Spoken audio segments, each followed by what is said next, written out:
I was obsessed, I was addicted, and I lacked confidence in who I truly was.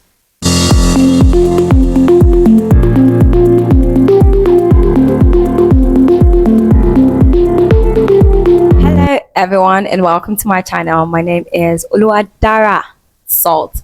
If you are new here, you're welcome to the family. Please ensure you subscribe, like the video, check out other videos, share with your friends, your family, your frenemies, your enemies, which I hope you don't have. Share with everyone that you can share with. If you are a returning subscriber, how do you do? You're welcome back. Okay, so without further ado, let's get into what we have for today. In 2011, I started wearing makeup. I loved it. It was good, made me look good, made me look better.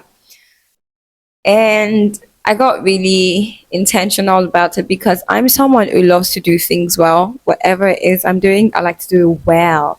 So I did more research.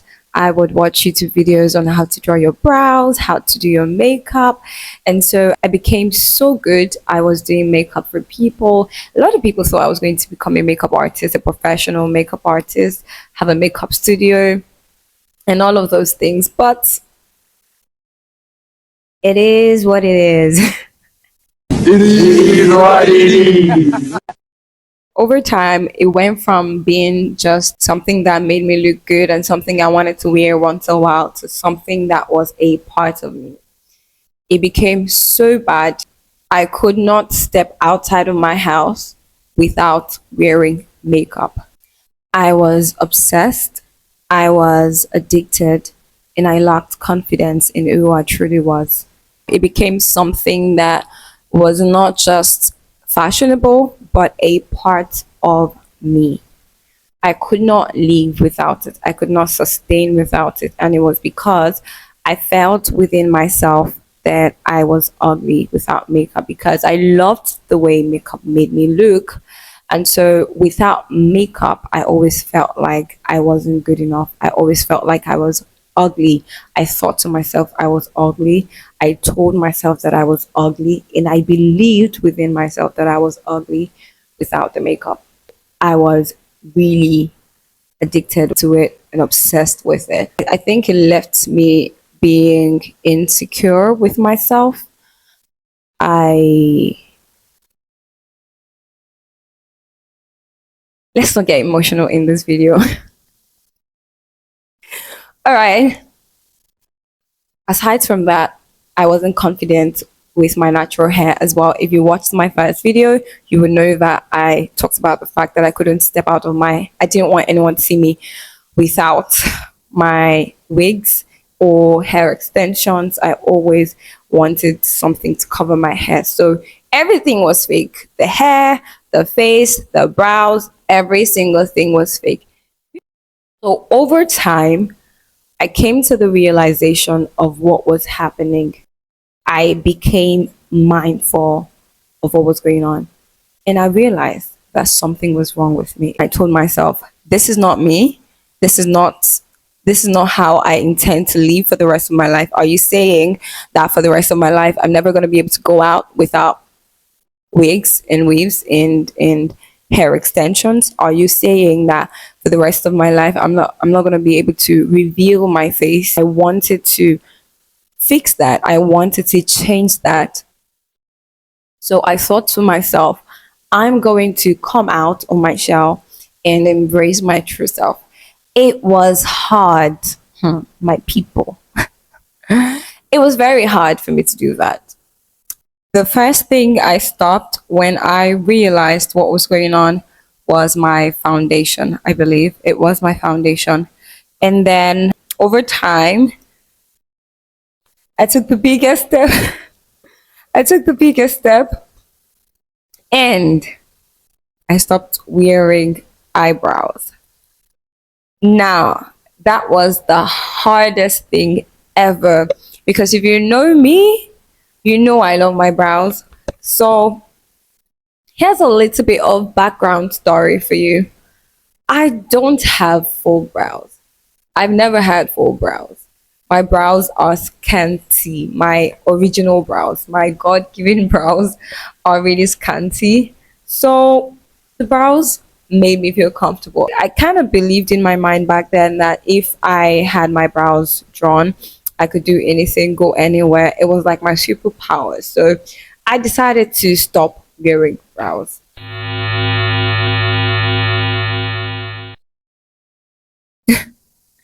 So the first time I did it, I was going out and then I saw a few people and everyone was shocked. Everyone was asking me if I was okay. What is wrong with you? Are you fine? Is everything all right? You look different in a strange way. I was about to say I didn't draw my brows. But before I could say anything, the next person said, "What happened to your brows? Why did you scrape them off?" And more, that was really that was something. Said, "Why did you scrape them off?" So I tried explaining that I never scraped off my brows. My brows were never full, so I always drew them. That those were my real brows. And the other person, or I think it was the same person, that said, "Don't ever go out without drawing your brows." What? Now, he didn't know I was battling with insecurities, but then saying that was like, it was a blow in my face. He said, "Don't ever go out without drawing your brows." I smiled and I said, "All right, no problem." He said, "You look scary." I'm like, "Okay, I do." But that was the first time, but it wasn't the last time. I realized how much I needed to get used to my true face because the moment I heard that, I realized that I wasn't the only one who thought I didn't look good without my brows, without drawing my brows. And I wasn't the only one who had gotten used to me wearing makeup. Other people had gotten used to it as well. And so they had a picture in their head that wasn't me, that wasn't my true self. So that kind of fueled me to even continue with my desire and my goal to come out of my shell and then just be more expressive and embrace my true self. I went from drawing my brows every day to drawing my brows once a week, which is Sunday, because it's church day. I was thinking of what else to stop. So I stopped lining the inner area of my lower lid. It's more like I started with the strongest and to the least. So I would just go out, I would line my upper lid, rub my powder, and use my lipstick. Go out. Whatever people want to say, let them say. So gradually, when people would see me at the time, they're always asking me if I'm fine. They're always asking me if I'm okay. Are you all right? Is everything okay? You look stressed out. You look tired. And when I told them that nothing was wrong with me, they wouldn't believe. They would tell me, "Girl, you need to take care of yourself. You're stressed out. You need to rest." And I'm thinking in my head, I'm not stressed out. I'm just not wearing makeup. I just don't look like what you've always known me to look like. Over time, I stopped lining my upper eyelid as well. And that was like freedom. That was how I became free. It was tough. Every day, people were asking me if I was sick. Every day till I graduated. I'm not even joking. People were always asking me if I was sick because this was my undergraduate days. People were always asking me if I was sick, and I would keep saying, "No, I'm not sick. I'm fine." "Oh, you're stressed out. You look tired. You're exhausted. Yada, yada, yada." I'm fine, guys. Let me breathe. And that was how I broke free from makeup. The other one was hair extensions and weaves and wigs. At the time when I was still struggling with my makeup thingy, makeup addiction, makeup obsession, I already started to break free from the hair issue. Because I couldn't go out without weaves and wigs and hair extensions. The moment I discovered I could grow my natural hair and look good with it became easy. So in 2014, I transitioned from relaxed hair to natural hair. And in 2015, I did my big chop. The moment I did my big chop, my life changed forever. And I was watching videos of ladies who were always talking about how they're proud to go out with their hair, all of the beautiful things about natural hair. So I felt like I had a community of people who understood me, or were like me, who I could relate to. So I was wearing my natural hair out from 2015, although at times I would still wear wigs, not because I just felt like, but because at some point I began to feel like my hair wasn't tidy enough, it wasn't good enough, so I couldn't go out with my natural hair as well because I have a low porosity hair and my hair becomes scanty when I do a mini twist, and I would always wear wigs. But eventually, I stopped feeling the need to wear wigs because one of my desires, one of my goals when I started growing my natural hair was to grow my hair to the point where I would not need to wear false hair anymore. And I think I'm at that point because my hair is locked, it's quite full, and it doesn't really sit well under the wig. So I think I've been able to achieve my goal. Why am I telling you all of these stories? Well, if you're like me and you're battling with insecurities, maybe it's your face, maybe it's how you look, maybe it's something about yourself, maybe it's your body size, maybe I don't know what you're going through, but if you've suffered or you've struggled with insecurities at any point in time, I want you to know that you are beautiful. God loves you. Always remember that what makes you the best version of yourself is the God that created you, and that God took his time to actually create you. I always tell people that God took his time when he was creating me. I am wonderfully and fearfully made. Today, every day when I go to work, I don't wear makeup, I don't wear wigs or weaves or hair extensions. Some people have come to the conclusion that it has to be based on religious reasons, not knowing that this girl has suffered and has struggled with insecurities.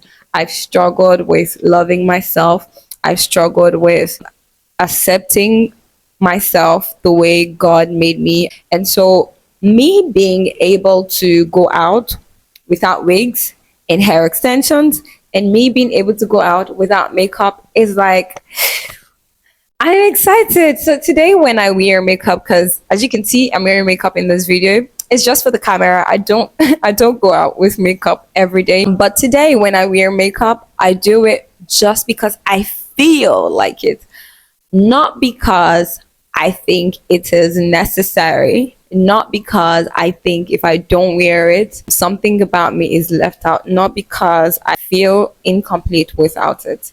Now I do it because I choose to, because now I know that I'm beautiful, I'm wonderfully and fearfully made. I've gotten so comfortable in my own hair, I've gotten so comfortable in my own natural beauty. I've gotten so comfortable in my own skin. It's freedom.